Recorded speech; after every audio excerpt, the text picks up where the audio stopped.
A little over 2 years ago, a man walked into the front door of that church who had significantly impacted my life. He became like a brother to me. And that man was Sam Fleming. But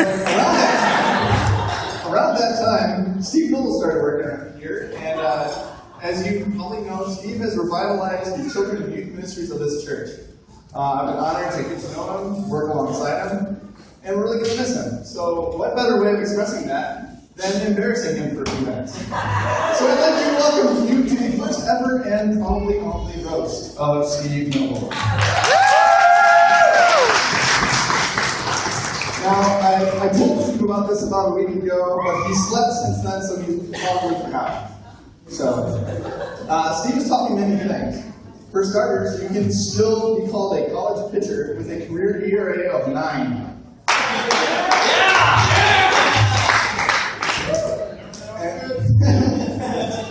But there's many things, and so in true Letterman style, I'm going to give you the top 10 things I learned about from Steve Noble. Number 10, you never need a reason to keep a Nerf gun in your office, other than you can create games where the kids get to shoot things off the head of one of the leaders. So thank you for that. Every youth group needs a leader over 25 to drive a rental van to camp. So if you are not 25, you find a nice couple who is to drive it for you.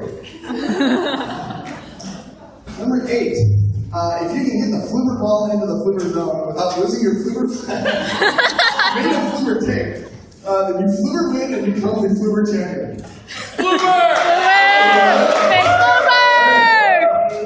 Number 7 thing I learned about from Steve Noble, Danny Fine. I don't know if that's a good thing or not, but number 6, planning an event more than 1 week in advance is too far out.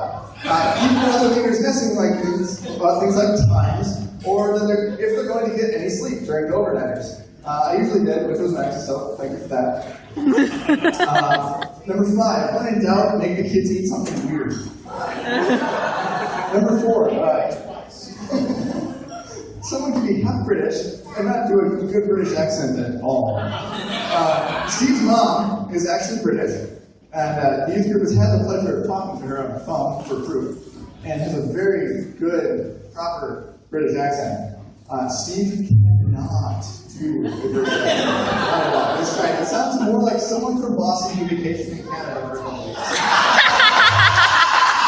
Steve, all the girls in the youth group can do a better accent than you can, and they haven't had a strong influence in the house yet.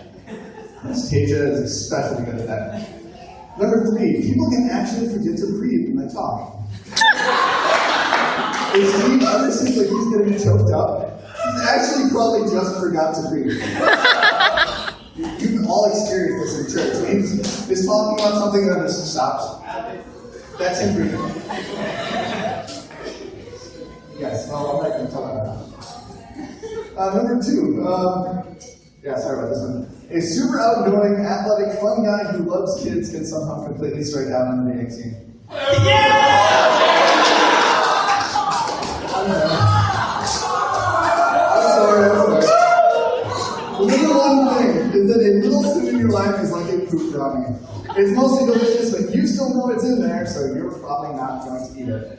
It works like lemon. That's really the best day of church. Yes. So, Steve is one of the most relational people I've ever met. However, he is not the most musical. But that guy is also here. He's one of the most musically talented people I know, and I'm guessing that most of his power comes from his beard. He's probably hoping that I'm going to do this again in a few weeks, but he'll just have to settle for the cake and ice cream. But that's because he's going to Ohio, and nobody in the right mind does that. So, we tried to keep him in his glass cage, but we let him out for a day. Ladies and gentlemen, Tyler Mowry.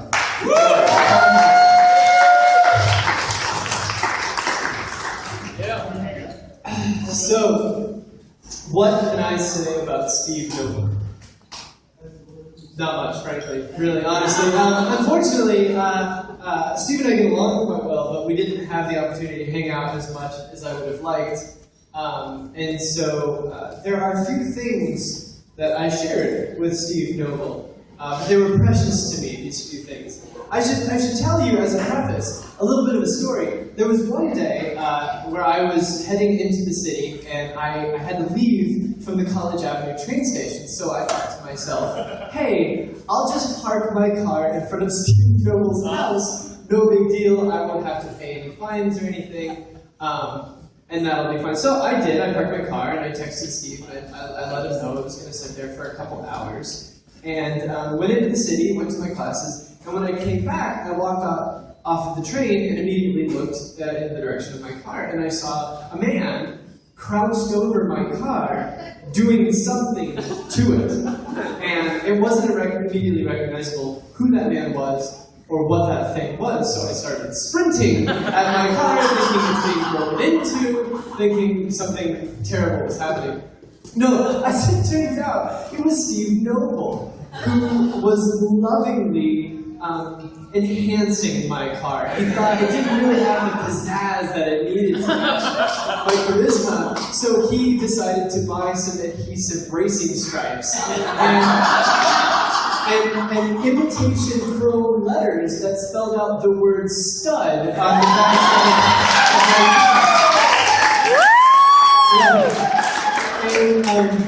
and of course, by the time I got there, he hadn't finished. So not only did I have racing stripes, I had incomplete racing stripes that were obviously crooked. I mean, they were put on so incorrectly.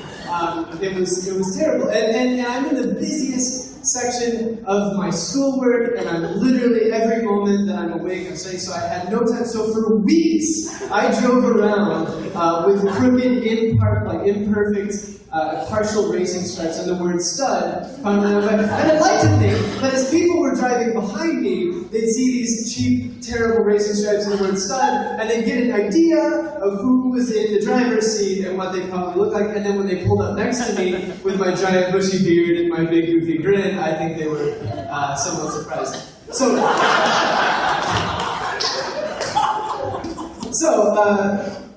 there are moments that I shared with Steve. There are things like we shared Thai food, we shared Chick-fil-A, we shared lamentable stories about girls, we shared advice, we shared all these things. But there are some things that I didn't get to share with Steve that I'm going to be very sad about because even though he'll be in the area, I am unfortunately leaving. So some of the things that I wish that I could have shared with Steve, one of which being any semblance of advanced preparation for any one of the youth events is something that I will miss. I'm going to miss a promptly returned phone call. That's something I never wanted to share with Steve, which is great. And I think the one thing that I really hope that I would get to have with Steve is a conversation in which I could relax because I wasn't worried he was going to pass out at any given moment in the middle of the conversation. But you know, what I do get to share with Steve, and I'm really excited about this, is right now I get to share with him the look on his face when he finds out that his car is completely covered in semi-permanent flame decals with the words "Cash Money" inside of Rick Cole's.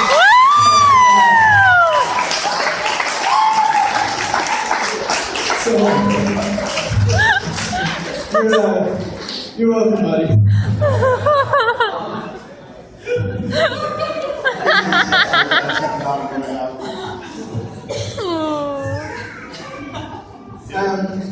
So, Steve managed to assemble a top-notch group of people to help with the youth program and the children's program as well. I didn't get to work with that, so I'm going to share with you. First and foremost, with me. Most weeks I spent time trying not to get injured, almost as much as I did actually playing the games. I did, however, get into the best shape of my life running around chasing those kids. There was Becca Oliver. She joined before I did. She actually ended up leaving for other church obligations, but I got to know her through softball. She's kind of a big deal, and we called her that when she's pitching. Ed McCaskey has been a great addition to the staff. He's loud, fun, crazy, really gets into the games. He's big head Ed, and he's got a huge heart as well. He's got a crazy work schedule that often took him away from us, like this morning. but when he's around, he's great. Brian Workenby has also been there to help out. He's just as willing to jump into the games and is a good foil for Steve. We are hoping to keep him around for next year's softball team, as he also plays in solid bass. There's Cherry Music. I was really hoping she'd be able to make it today. And I was thinking about calling her, but she's in Virginia and probably wouldn't answer anyways. But she was a workhorse. She did double duty working on Tuesday nights at Kids Jam. And she took a lot of gentle and sometimes not so gentle abuse from us. But she took it well. And everything was always her fault, as we like to say. So if we ever see her again, we'll have to give her thanks for all of her hours that she's put in, and make her turn as deep red as she can, because she gets super embarrassed about that stuff. There's Katie Handy. She's cute, and I have absolutely nothing embarrassing to say about her. Wait. Are we married? What? Are we married? We are married. Oh, I didn't even By know. the way, that took the kids like months to figure out. And it shocked them every time. You're what? And last and probably the most important is the man down here at the table. Danny Pine, who, by the way, Danny Pine, by the way, has much better career stats for the Wheaton College baseball team. He's been super important planning games and playing music.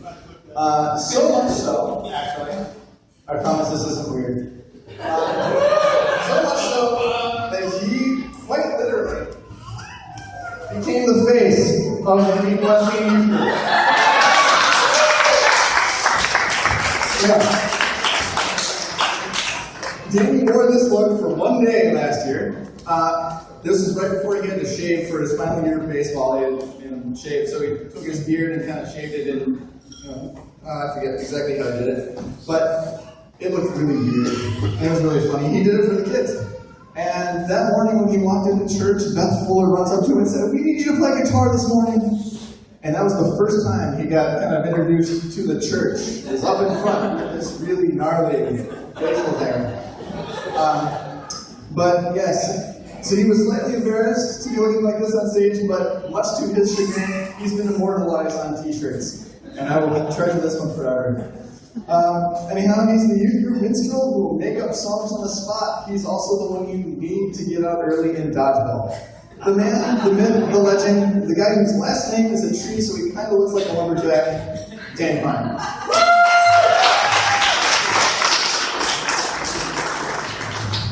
All right, thank you. They told me that they were having a roast of Steve, and I was like, Steve is my good friend. And they said, just throw something together. I said, I don't know if there's going to be anything for me to say, and so I just composed a short list.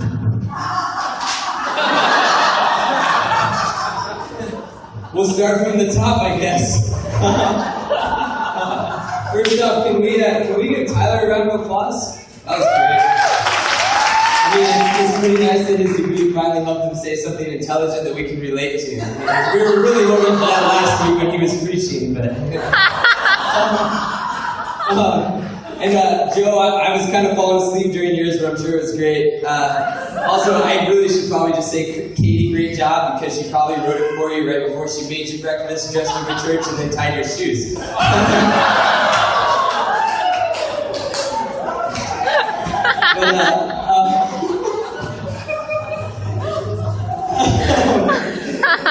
So anyway, we'll move on to Steve at this point. Typically, in a roast, you go kind of over mistakes and embarrassments. But since those are way too great in number, I mean, you can tell by my detailed account here, this is just from yesterday. I'm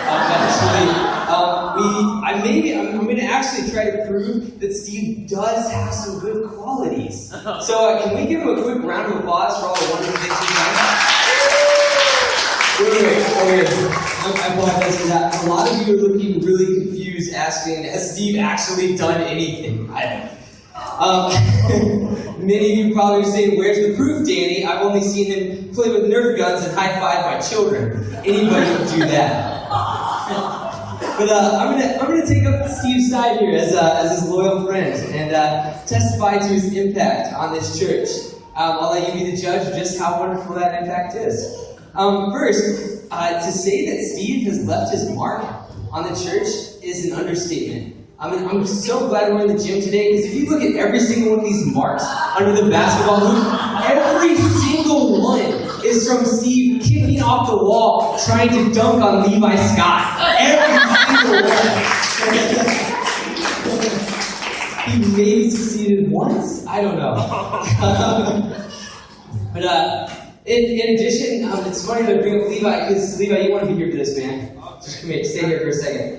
Steve has played a really strong role in impacting Levi in particular. I mean, that's very evident. Unfortunately, typically this impacting leads to regular concussions during youth group activities. Two of those most notable being Steve faked throwing a ball at Levi, who naturally, as anyone would in this situation, tried to dodge it by diving headfirst into the brick wall. A second one was when Steve bet Levi that he could not tackle a certain adult leader who might be standing up in front of you right now holding a mic. He bet him that he couldn't tackle him. A fully confident Levi got a running start that eventually resulted in not only his failure but his injury as well. So, it sounds like we're being a little bit picky, but be honest with yourselves, we weren't being picky when we hired Steve to direct the children. So, in spite of all his faults that like I said, we're not going into, there are way too many to bring up. But Steve has done some things here that are pretty amazing. When I think of Steve and amazing in the same sentence, for over 2 years, Steve has defied all odds. I mean, this is this guy is channeling David when he fought Goliath in one of the most amazing feats I've ever witnessed. A lot of you know what I'm referring to. No? Steve, I don't know if you know this, Steve is terrible at ping pong. He is not better than me, yet somehow he's played for the championship 2 years in a row? That's a joke. Steve is horrible at ping pong. Really terrible. But that just goes to show, Steve really is full of surprises. One of the most surprising things, that all of you are actually here, sad that this guy's leaving. Your kids were literally dancing in the streets. I'm not kidding. Cameron Scott out there dancing in the streets. I know some of you, especially those who didn't laugh at that joke, might be optimists. You might be raising your hands. Danny, Steve is great with the kids. Let me take this opportunity to tell you the only areas that Steve is actually good with kids. Number 1, basketball. Basketball? Why is Steve good at basketball with kids? Because he's so much taller than every single one. Wow, Steve, that was a really difficult layup with a 3'5" 4-year-old playing defense. Nice job. Second, the other area Steve's good with kids, dodgeball. Steve realized that all he has to do is promise the kids pizza the following week if they beat the leaders, and then me, Steve, and Brian get to show off that we played baseball in college for an hour. Flawless. The third thing, I don't mean to get serious here for a second, but Steve is really great on educating kids on the power of peer pressure. Really great. If I had a nickel for the number of times Steve has started his trademark "Do it if you're cool" chant, I promise I could have doubled the youth budget this next year. He brilliantly plays on their desire to be accepted, to get them to do all sorts of hilarious activities. It's great. This last one is really where I think Steve's best area. One of Steve's biggest strengths is his ability to think on the fly. Now this is important. You make fun of him for his lack of planning. This is because Steve is unbelievable on the fly. I'm going to share with you a quick story that really illustrates this.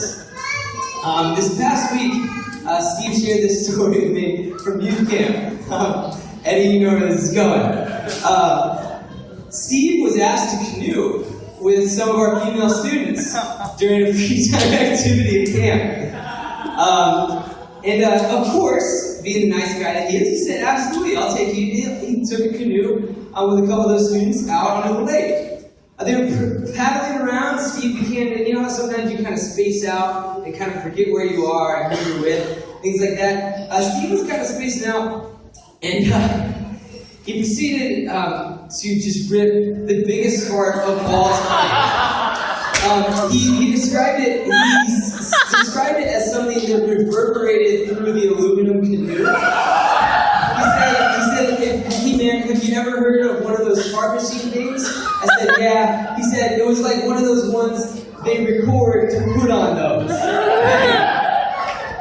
And so this is where it really comes in. Steve really showed off his knack for quick thinking here when he immediately began to explain to the girls the funny noise the paddle made when it scraped the side of the boat. Of course, it was incredibly convincing.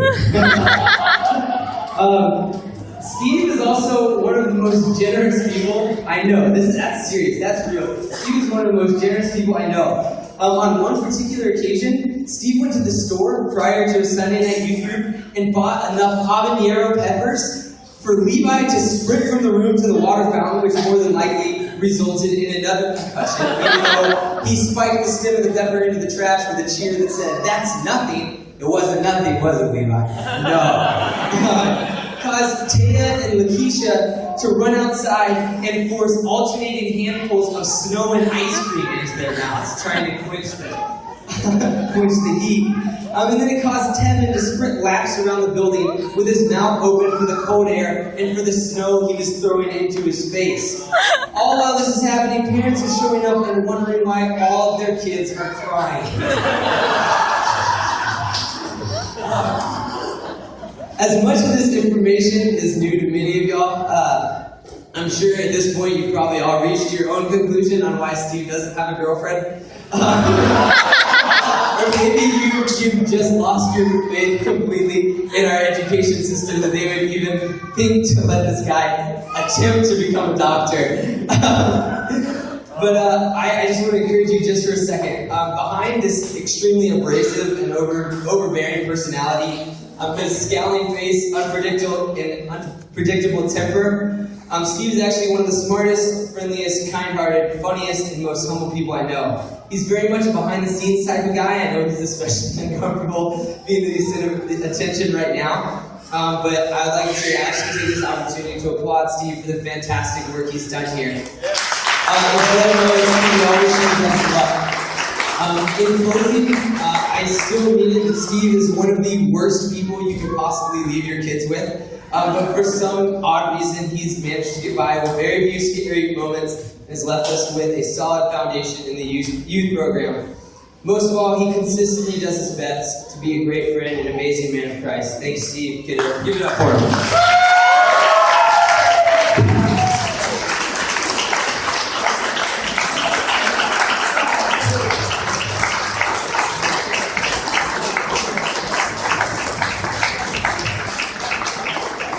So, I hadn't actually written the end of this before today. I wasn't sure how I wanted to try to wrap this all up. The easiest way would probably be to comment on his unfortunate luck with the San Diego Chargers, or for the fact that, for a baseball player, he can sure throw a softball far over a first baseman's head. But mostly, I just didn't actually want to end it. So, I will keep you short. We love you, we'll miss you, keep in touch, do it if you're cool. And now I'm going to turn over to someone who doesn't have something funny to say, but I think you'll enjoy it anyways. John Handy is going to come on.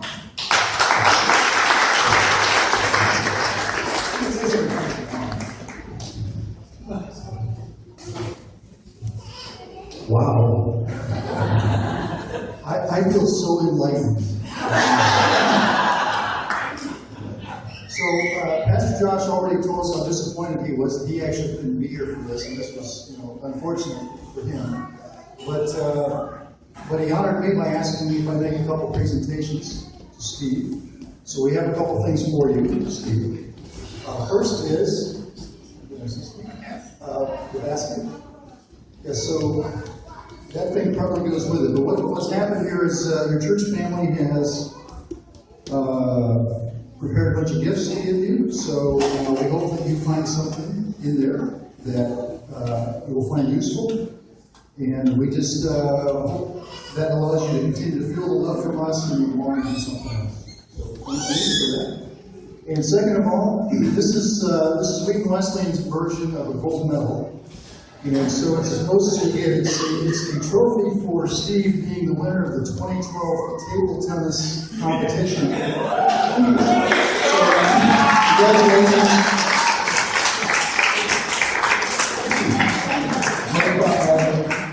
So display it with pride, Steve. And lastly, finally, you know, we've had a lot of fun here this afternoon, but from my perspective, you probably already know this, Steve, but before you came, the leadership of Wheaton Wesleyan spent a little time brainstorming and thinking about what are the biggest needs of the church, what should our ministry priorities be, and we came up with a fairly short list. And on that list was we needed somebody who could really focus on the youth and children's ministry. So we prayed for that person. And not long after that, you showed up. And we feel like our prayers were answered.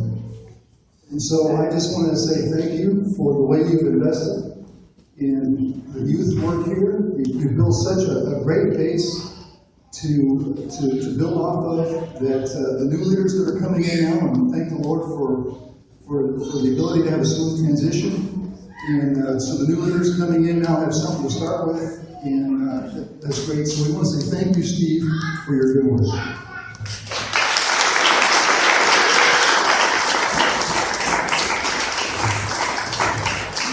I don't have a lot to say.